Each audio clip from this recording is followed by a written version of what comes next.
Welcome back to my studio. My name is Monica, and today I thought we would do a little bit of watercolor painting.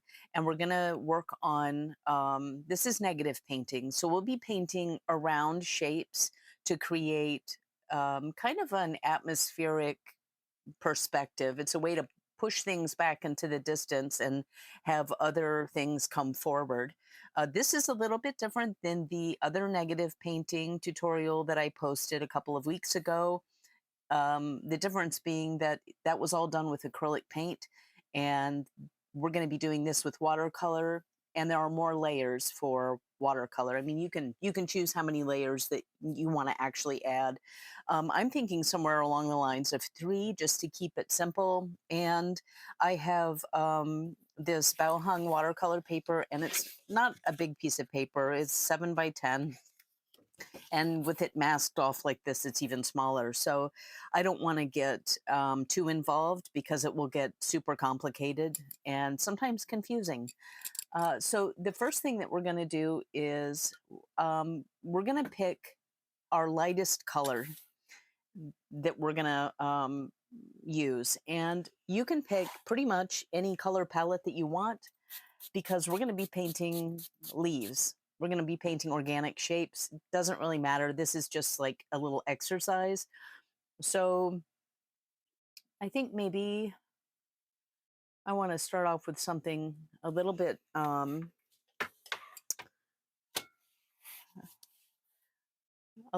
maybe not expected, I guess. So the layer that we're going to put down right now, this is going to be the lightest layer. And let's see. So I love some really pretty pinks and purples.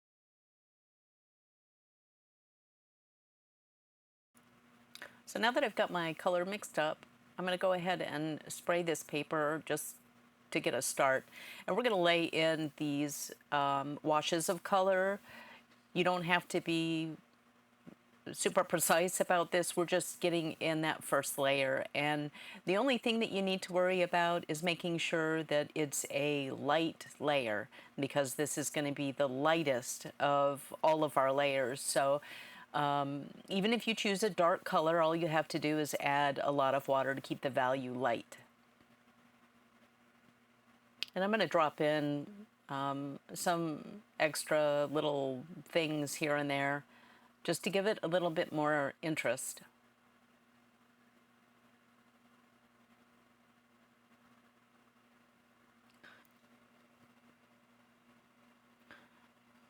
So I'm going to drop in some other, pinks just to give it a little bit more interest, like I said.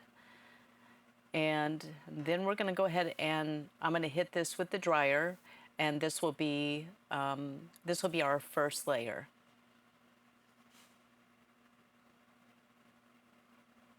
But actually, now that I'm thinking about it, I think what I want to do, while we're talking about texture, instead of adding salt in here, I think what I want to do is I'm going to drop in some water. And I'm just kind of splattering some water over the page. And this will give me kind of the same effect as salt without the wait time. So that's pretty much it. Now I'm going to hit it with the dryer, and then we're going to go ahead and move on to, this is dry, then we'll move on to our next layer. This is dry now, and the next step is to pencil in some leaves. And you can pick whatever kind of leaf that you want to draw. I'm just going to make some little branches here, and I'll probably do maybe a couple of them, because in the next layers we're going to add more leaves. So I have to kind of keep in mind to leave some room for that. Also, when I'm looking at my paper, I've created all of this nice texture in here. So I want to make sure that I'm not painting over that. And I'm going to use those areas as texture in my leaves. So I'm going to kind of be a little strategic about, like where I'm placing the leaves. So maybe I've got some branches coming up here, and this is going to be a big, like, long leaf like that. And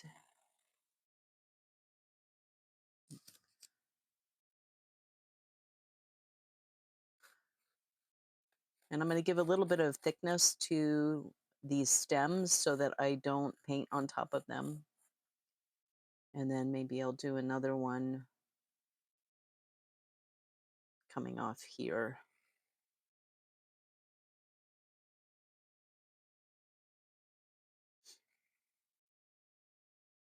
And if you're new to doing something like this, you can keep your shapes big, and that will make it less complicated. And then I think I'm going to add another one coming down like this.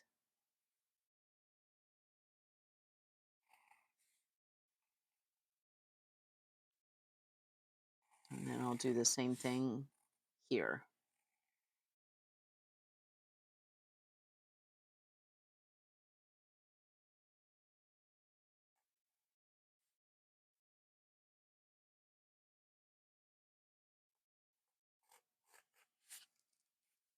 And we can add details to the inside of these leaves later if that's something that we want to do. And once you have that penciled in, the next thing you're going to do is mix up your next layer color. Now, you don't want to go too dark because the idea is to build these layers up, and that's how we'll achieve a dark result. Um, and if you go too dark on this next layer, then you don't have anywhere to go after that. So I'm going to mix in a little bit of this quinacridone violet, and the next layer is going to naturally be darker just by adding another layer of paint. So even if you used the same color, it's still going to be darker because you're adding another layer. And what we'll be doing is we'll be painting everything except our leaves.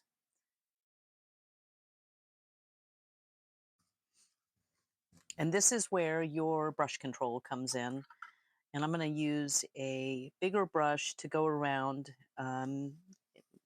these larger areas. And I'm going to try and get a really nice, even, even wash.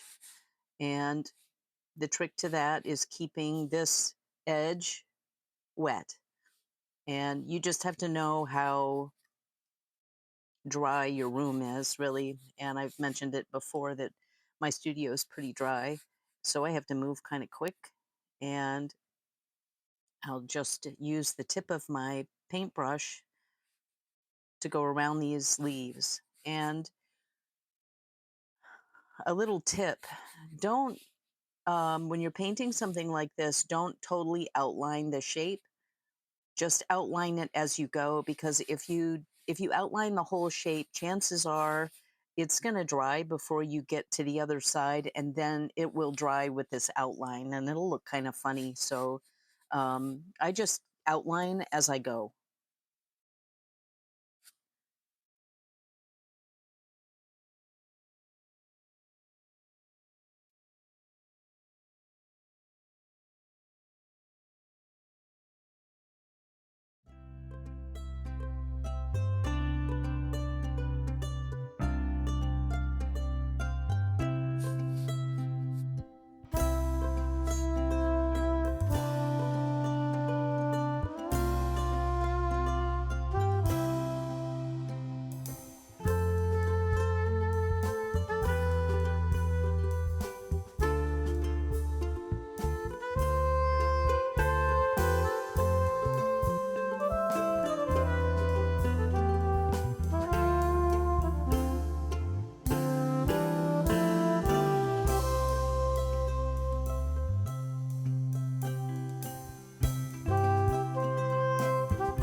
Okay, so we have to let this dry. Again, you can see I lost it a little bit here with my stem, and that's okay. Once this dries, I should be able to go back in and lift out some of this color.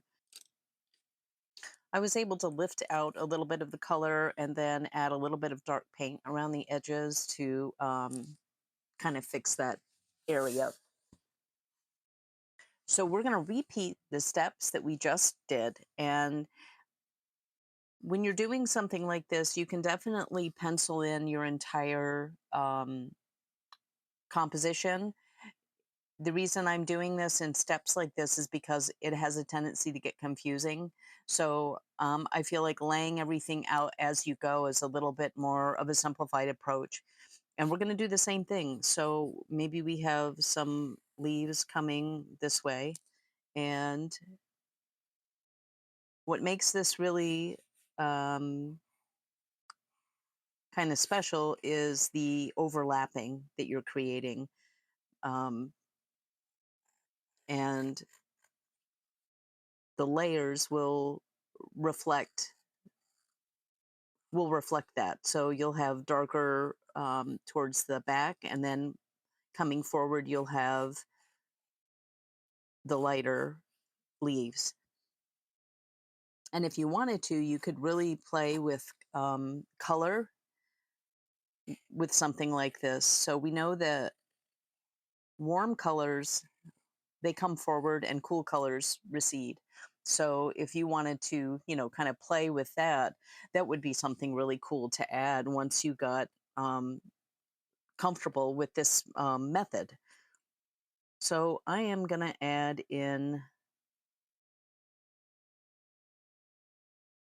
maybe another one here going behind, and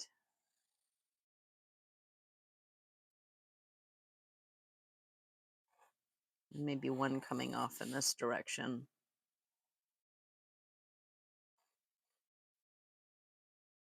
because I need to leave some space for my last layer. So we're going to do exactly the same thing. The only difference is that we'll be painting around this, and we'll be painting around the shapes that we just penciled in. And I'll be using, um, I might add in a little bit of this imperial purple to my mix, but I think I'm just going to keep it um, pretty pink, what we started with at the beginning, and just kind of have more paint, less water. And I have to remember that I still have one more layer to go. So get my paint mixed up and then grab a brush that's going to work.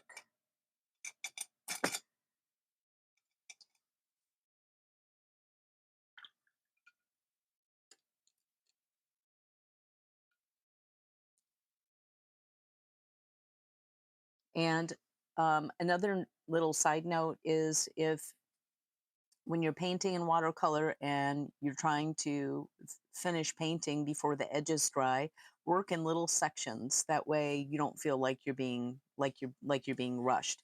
So this area here is kind of locked in, and I know I can paint that quickly without anything drying.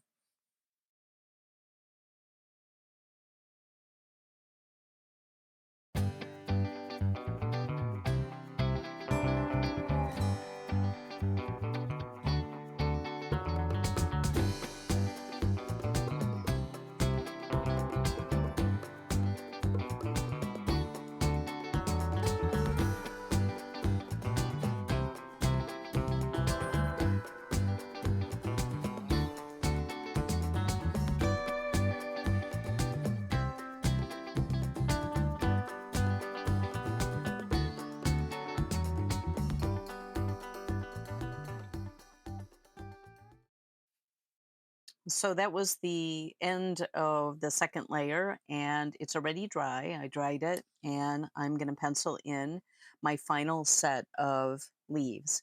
And I know that for this last layer, I'm going to push the dark a lot. I'm going to make the background really dark. So um, I just have to find a good placement for these leaves. And if you cannot see your pencil lines, definitely grab a white charcoal pencil or a white pastel pencil just to make your life a little bit easier and get some of these leaf shapes lined out.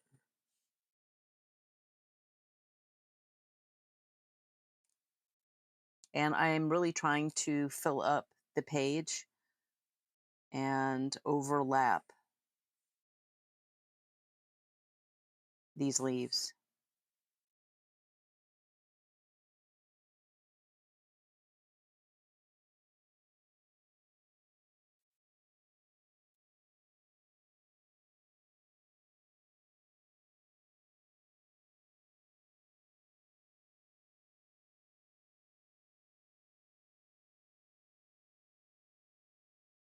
And I think maybe we're going to do one up here.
Okay, so I've got a lot going on here, and it'll be easier to paint this last layer because I've got so many other shapes going on and I can work in these little areas. So I'm going to switch to a smaller brush.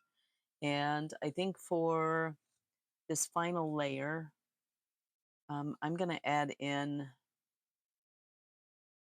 think I'm going to add in some Indian Throne Blue into my mix that I've got going on here.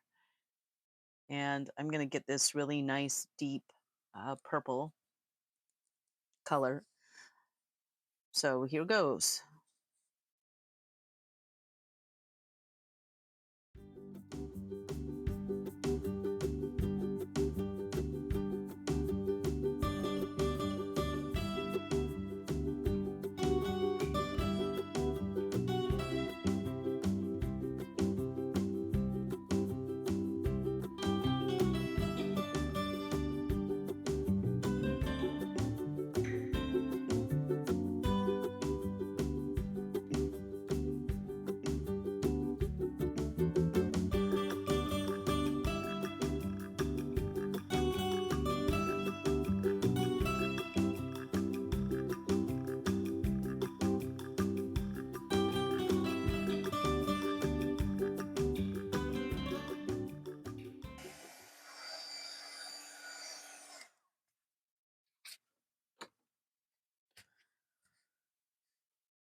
And because I can't help myself, I definitely want to add in, I can see I missed a little bit of a leaf here. I'm going to add in some more leaf shapes in the background because why not, right? So this will be the absolute final layer. And for this one, I'll just add in the shapes of the leaves and not necessarily any like big stems or anything like that. So just wherever I have some gaps that I want to fill in.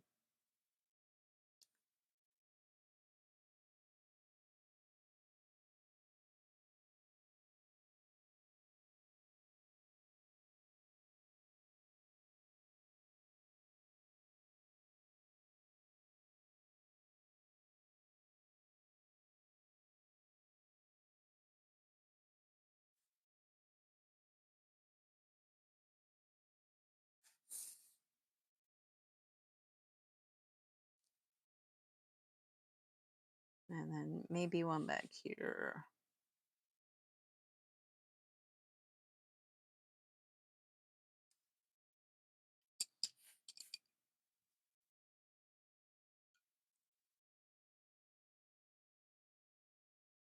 Okay, here goes the last layer. And for this layer, I'm using an Indian Throne Blue, and I'm just adding a little bit of like a burnt sienna into it just to kind of dull it down and make it a little bit grayer.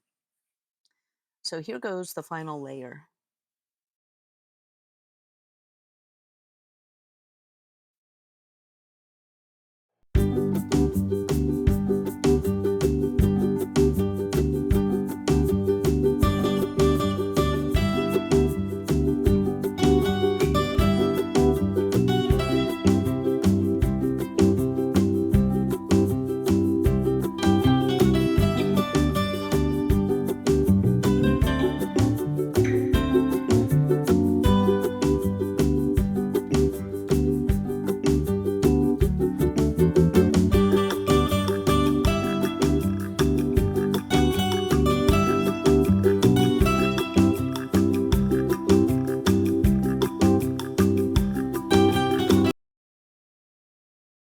As you're painting this final layer, it's a good time to pay attention to the edges of these other shapes.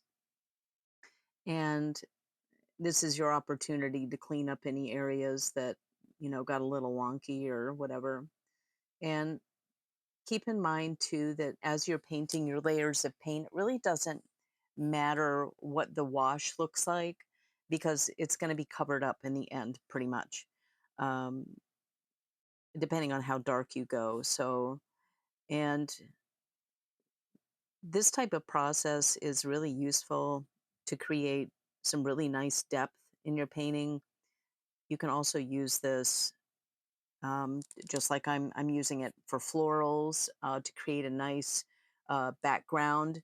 It's also great for learning brush control and painting around small edges. And something else that I wanted to mention is that if you don't want to do leaves or you feel like this is maybe a little bit complicated, you can definitely start with a simple shape like a circle or a square. I think a circle would be a little bit easier to paint around. But start simple and just work your way up. And once you practice this a couple of times, I think you'll really enjoy how it turns out and the process itself because it's almost like painting a puzzle in a way. So I always have fun with these. And that's it for this final layer. I'm going to go ahead and give this another dry. And then I'm going to go back through with my eraser and erase all of the lines. And then the last step is to add any little fun details.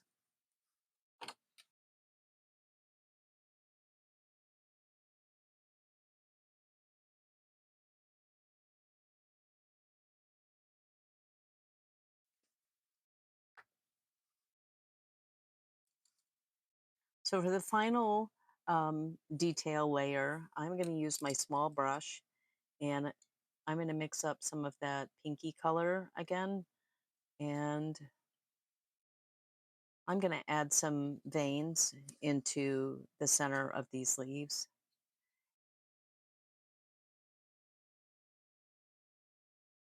and I'll adjust the value, um, uh, kind of, you know, based on what value the leaf is.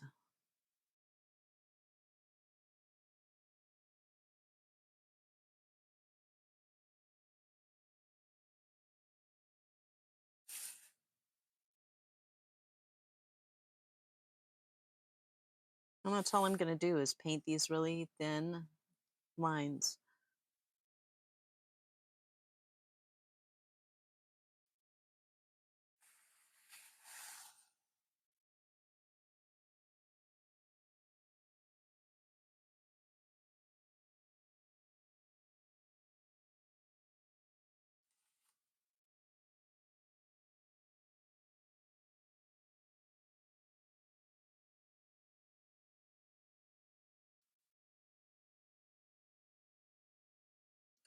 And you could really go all out with this, and you could even do this in pen if you wanted. And you could definitely add whatever type of details you want to add. I'm going to keep this pretty simple though. And for areas like this, I need to decide which one is going to be in front. And I think I'm going to pick this one. And I'm also going to darken up this line just a little bit.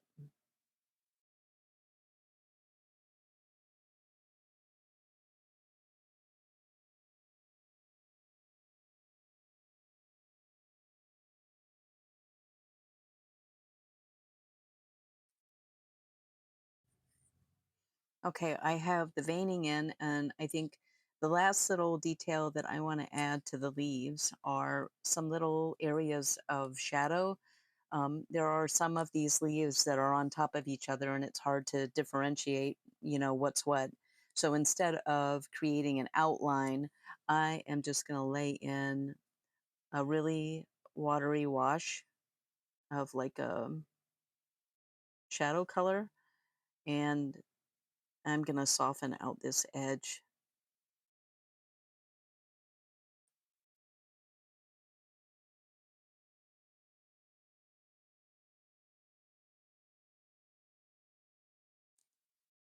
just so that we can tell there's a little bit of a difference there. And I think I'll do the same thing right here. And I'm actually going to lay in some water first, and then I'll grab some of this darker color and just drop it in and let that bleed out. And I'll do the same thing on this one.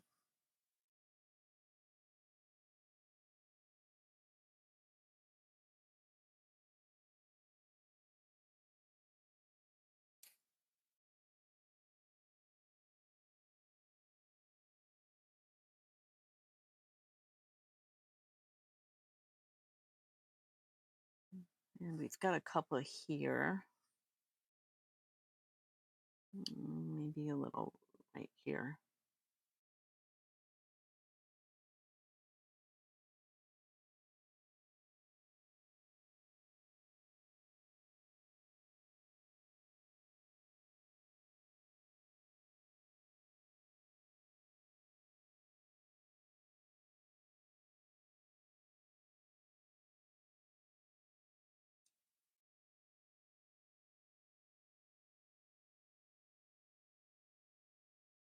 And we can definitely tell which one is on top here. But I think I still want to add in a little bit of a shadow.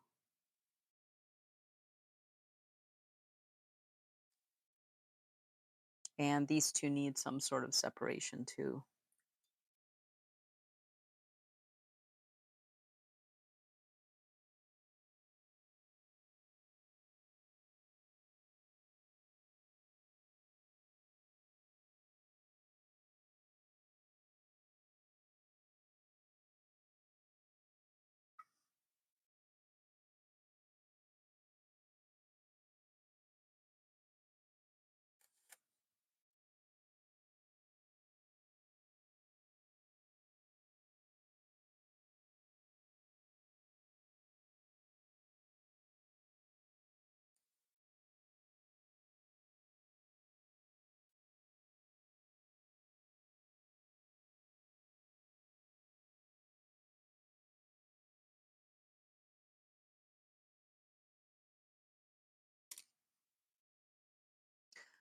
And for the absolute final step, um, I want to add in a little bit of a detail in the background. And for that, I think what I want to do is add in some little metallic dots. And I always have a hard time picking what color I want to do. And I don't know.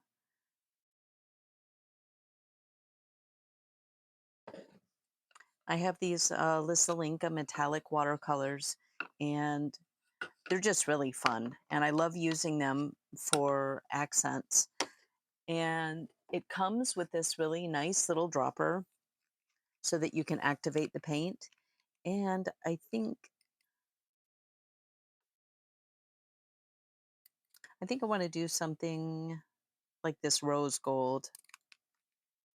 And we'll just add those into the background in the dark areas, so that it looks a little bit like stars.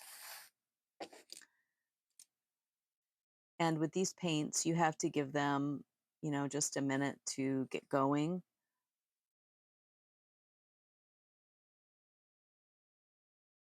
And you don't have to do this. This is just, you know,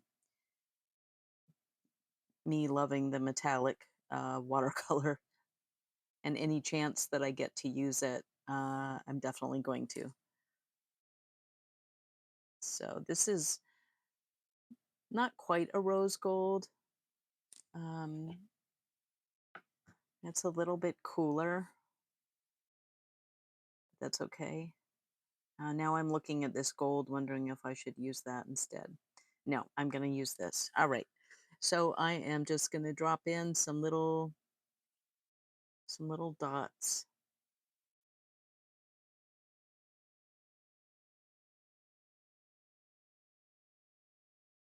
and I'm doing this just in the dark areas, because they're not going to show up very well anywhere else.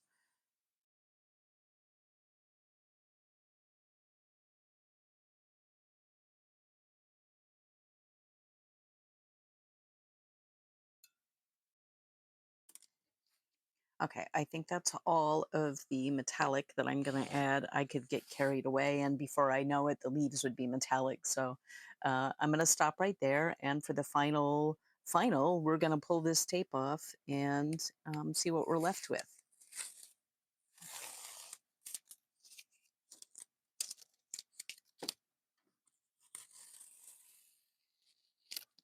And if you have tape that doesn't want to seem to pull off, my advice would be hit it with your heat gun or your blow dryer first to kind of warm the adhesive up, and then you should be able to pull it off without an issue.